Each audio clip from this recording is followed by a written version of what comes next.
Good morning. आज हम करेंगे सर्किट एनालिसिस के अंदर सर्किट को आसानी से सॉल्व करने के लिए थेवेनिन थ्योरम।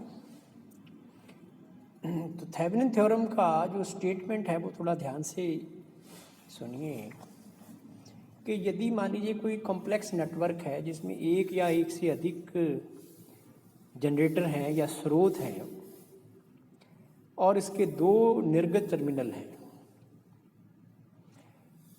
यानी उन निर्गत टर्मिनलों के बीच कोई लोड लगा हुआ है, तो इस प्रकार के जो जाल को एक विद्युत वाहक बल स्रोत E इक्विवेलेंट तथा श्रेणी क्रम में एक प्रतिबाधा Z इक्विवेलेंट के तुल्य माना जा सकता है। विद्युत वाहक बल का मान बाह्य भार को हटाने पर, यानी जो लोड है उसको हटाने पर निर्गत टर्मिनलों पर विद्युत वाहक बल है, यानी वोल्टेज है,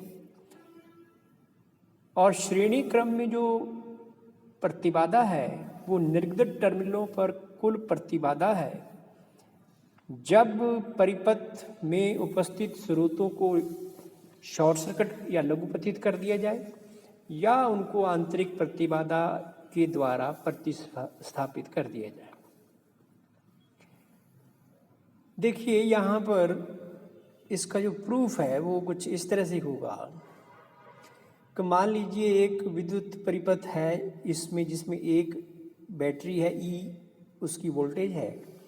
इस सर्किट के अंदर Z1, Z2 और Z3 तीन प्रतिबाधाएं लगी हुई हैं। ZL ये जो है वो निर्गत टर्मिनल है, उसके बीच में लगा हुआ लोड है। तो अब देखिए ये जो थ्योरम है वो ये कहती है कि ये जो ZL है लगा हुआ, जो कि निर्गत टर्मिनल के बीच लगा हुआ लोड है, ये जो है वो आप समझ सकते हैं कि इसके साथ श्रेणी क्रम में एक वोल्टेज सोर्स इक्विवेलेंट और साथ में एक सीरीज में Z इक्विवेलेंट लगी हुई है और ZL एज इट इज।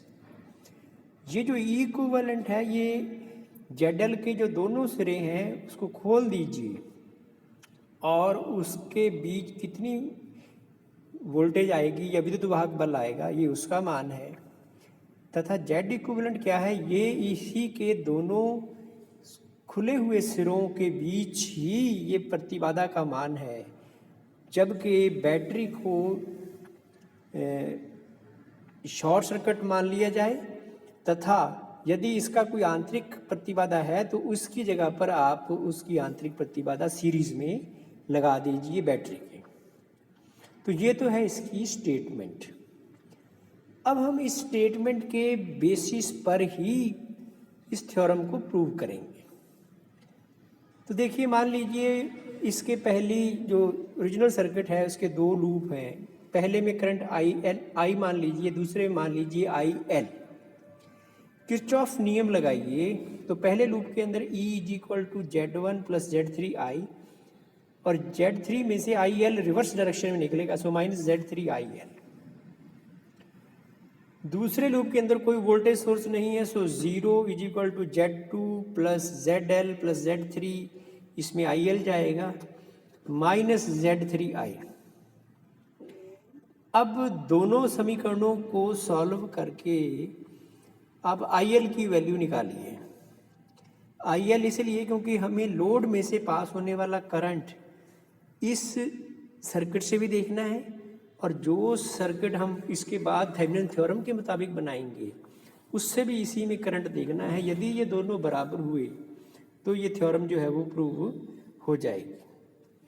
तो I = Z2 + Z3 + ZL/Z3IL और E = Z1 + Z3, इसमें IL की वैल्यू निकालिए। तो IL = Z3E/Z2 Z1 + Z3 Z3 Z1 + ZL Z1 + Z3।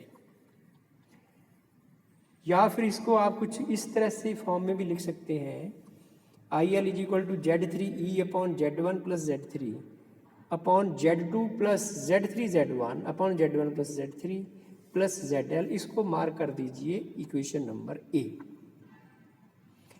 अब आप देखिए कि इस प्रमेय के अनुसार Z इक्विवेलेंट लोड के खुले टर्मिनलों के मध्य जो प्रतिबाधा है वो किस तरह से कैलकुलेट होगी। Z1 ले लीजिए, Z2 ले लीजिए, Z3 ले लीजिए, स्रोत को हमने रिप्लेस कर दिया है, आंतरिक प्रतिबाधा इसकी नहीं मानी है। अब आप देखिए ये जो खुले टर्मिनल हैं जो कि ZL के सिरे हैं बेसिकली, यहाँ पे जो प्रतिबाधा आएगी Z2 सीरीज में आ रहा है और Z1 और Z3 का पैरेलल कॉम्बिनेशन है, तो Z इक्विवेलेंट जो आएगा Z2 प्लस Z1 Z3 अपॉन Z1 प्लस Z3। इसी तरह से E इक्विवेलेंट यानी इसके खुले हुए सिरों के बीच वोल्टेज कितनी होगी, इसके लिए आप फिर वही सर्किट, बैटरी लगी हुई है Z1 Z2 Z3। अब जो पहला लूप है मान लीजिए उसमें करंट I चलेगा, दूसरे लूप में करंट चलेगा ही नहीं क्योंकि ओपन सर्किट है, खुला हुआ है।